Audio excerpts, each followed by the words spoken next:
Hey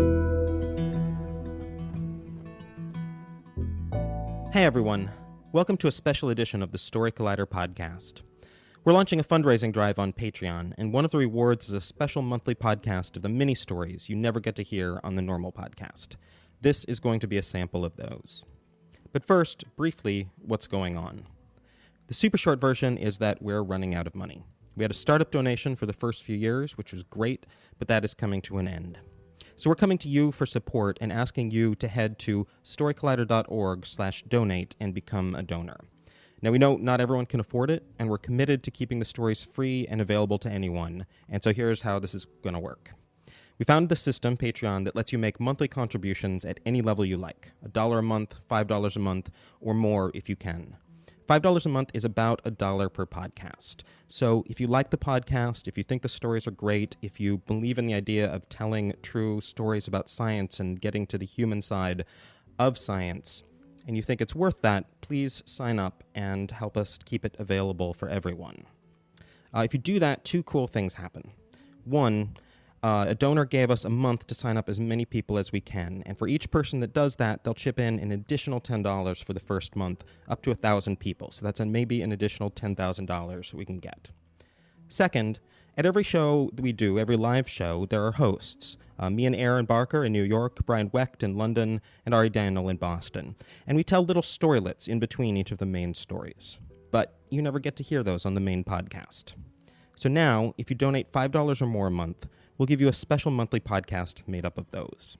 Again, the main stories will always be free, but this is something cool and extra as thanks. We really believe in what we do in bringing out the human side of science, and we hope you do too. And if you do, head to storycollider.org/donate. Thank you. And so here are the samples of those little mini stories. The first one is me from an event at Johnny D's in Somerville, Massachusetts in June 2013.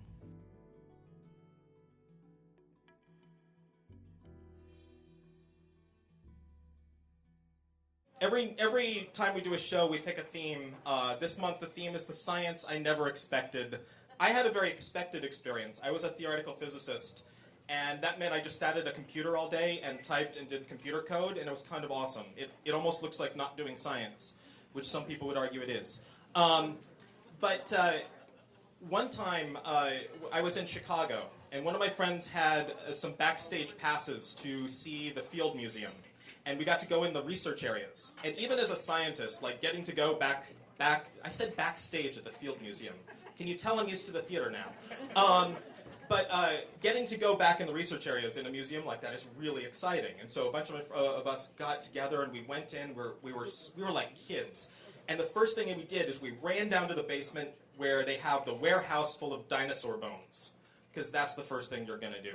And you know, they have Sue the T-Rex out in the front of this museum. It's a wonderful thing. It's actually a replica. The real Sue is down in the basement in pieces for safety. But so we're down in this thing, and it's just row upon row of dinosaur bones. It's like a kid's dream come true, and we're walking around, and we're so excited, and we find the guy whose job it is to like maintain the dinosaur bone area, and all he wants to talk about is his new forklift. He is so excited about his new forklift. He's like, you would not believe how much easier it is to get the bones around inside this place with this new forklift. And we're like, okay, let's talk about the bones. And he's like, no, do you see how small the forklift is? It's still easy. So awesome. And I'm standing there, and as we're talking to him, there is a bone on the ground, like from here to here. It's a giant femur, I think. I'm not a biologist. But it's a bone. It looks like a dog might get it if it was a giant-sized dog. But it's distorted. It's really thick because it has this huge plaster cast on it, because they put them in plaster cast. And I'm looking at this thing, and I see on this plaster cast there is a number, and it's 1948. And I look at the guy, who's still going on about the forklift, and I say, is that a year? Is that 1948? And he goes, yeah. And he said, does that mean this bone was put in that cast in 1948? And he says, yeah. And I say, why has nobody taken it out? And he goes, we have more dinosaur bones here than we know what to do with. What? This is not a concept that anyone should ever express, right? Like, okay, We have more colanders than we know what to do with. I get that. We have more USB flash drives. I get that. We have more dinosaur bones than we know what to do with is not a well-formed English sentence. And so we're kind of stunned by this. And we're like, we're all sort of physicists. We're like, is this how biologists behave? Yes. And so we go upstairs to see other stuff, maybe people who won't talk about forklifts. And we get into this room, and I apologize for this next part because it's going to be slightly disturbing. But we go in, and there's a lion, and it's dead. Now, it was a lion that had passed away from natural causes at the zoo. And what they had decided to do, because they thought this would be a brilliant idea, was to do an autopsy on the lion during the open house day. Okay. So this guy's doing the autopsy, but the thing that got to me, as someone who loved doing my science behind a computer screen, was that he was digging into this lion with his hands. And I don't mean with his hands inside gloves. I mean with his hands. And he sort of pulls them out and is talking to us, and his hands have red, gory stuff on it.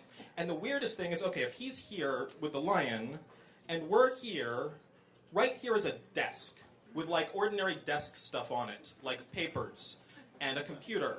And I'm looking at it, and one of the things on it was a cookie jar. And it had a lid, and I remember thinking, I am so glad this cookie jar has a lid, because this could be such a crazy health hazard if it doesn't. And right as I'm thinking that, the guy pulls his hand out of the lion, reaches over, grabs a can of Diet Coke, and takes a giant swig of it. This is the day I learned I was perfectly happy being a theoretical physicist sitting behind a computer. Totally fine with that. Since telling that, I asked a museum professional about it, and it turns out that's the normal way to do it and is quite sanitary. The second mini-story is from Erin Barker. She told this in Pittsburgh at the Rex Theater in October 2013. So I can tell you a story that explains why I am not a scientist and why that's a good thing for everyone. When I was in the 5th grade, we had this thing called the Inventors Fair that we were going to do, and I was very excited about this because I had suspected for a long time that I was the smartest person in my class, based on a lot of positive reinforcement I was getting from my mom. So I was feeling really good about this, and I just knew I was going to invent probably the best thing. And I got real excited, and then I totally forgot about it all the way up until the morning of the Inventors Fair, when I suddenly realized over breakfast that I had failed to invent anything. So I thought, what can I invent right here, right now, on short notice? I can invent a sandwich, right? So I invented the peanut butter and jelly surprise, which, in case you're interested, is exactly the same as a regular peanut butter and jelly sandwich, except, surprise, there's a piece of ham in the middle. So I made this sandwich. I only made one, which really is probably for the best, because nobody wants to try that. And I brought it to school, and all the other kids had amazing inventions, like stuff that could literally be sold on the Home Shopping Network today, like self-cleaning cat litter boxes and all this stuff. And then there was my peanut butter and jelly surprise. I think that was like the day when my parents realized I was never going to be the next Thomas Edison. Oh, no. It's not in the cards, I know. But I get to be here and host this show tonight. Yay. Thanks for listening.